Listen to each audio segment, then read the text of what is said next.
Halo, Pace Bene, masih di mea culpa.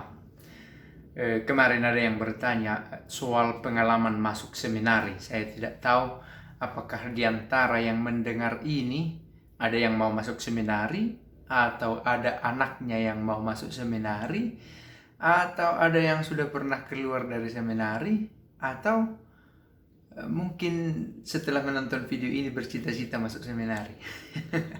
Karena kemarin ada juga penelpon, pemberi komentar seorang netizen bertanya kepada saya, memberi pesan inbox kepada saya, bertanya-tanya tentang Kapusin, dan ternyata sekarang dia sudah menjadi anggota, belum definitif, masih postulan namanya, tetapi saya pikir itu langkah awal yang sangat serius dan harus ada untuk menjadi seorang Kapusin.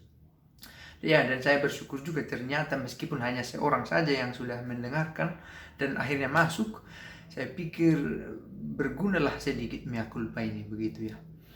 Baik, kalau ada di antara kita yang merasa tertarik, usia tamat SMA biasanya umumnya begitu, sudah mau masuk ke dalam seminari.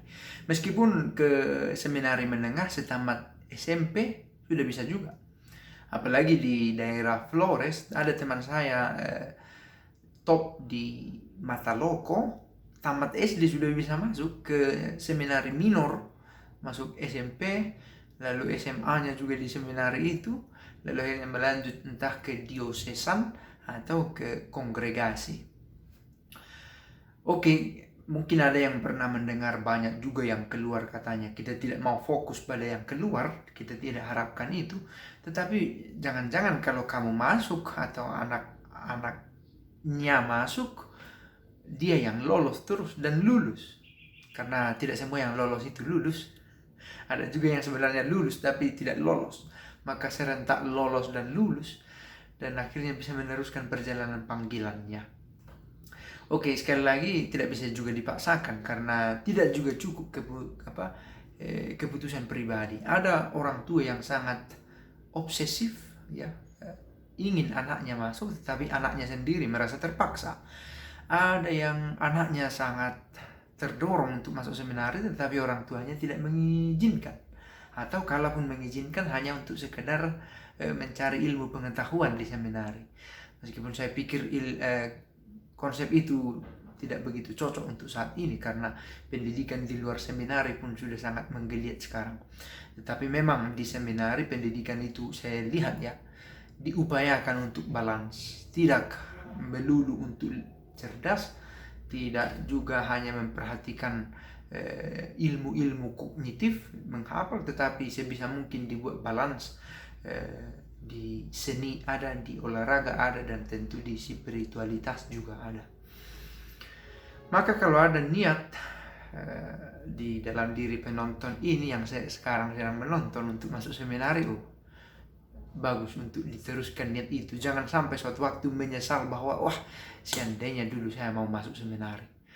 Jangan sampai ada penyesalan itu. Juga jangan juga orang tua malah membatasi keinginan anak untuk mau masuk. Kadang terjadi begitu. Wah, maunya banyak pastor, maunya banyak yang jadi suster katanya.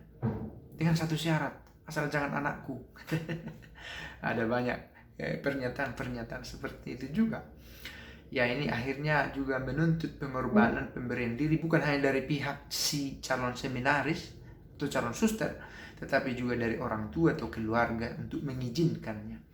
Tentu kalau si anak ini mau, juga orang tua mendukung, klop lah bahwa ternyata karena satu dan lain hal akhirnya keluar. Itu keluar yang membahagiakan, mudah-mudahan, karena si anak sudah berusaha, orang tua juga sudah merelakan, tetapi ternyata belum tepat untuk memilih jalan itu, maka ya sekurang-kurangnya sudah mencoba. Dan tidak ada kegagalan di sana, itu hanya perubahan arah panggilan. Sejauh saya mengerti begitu. Maka kalau ada niat untuk masuk seminari, semoga semakin bersemangat meneruskan niatnya. Pace bene.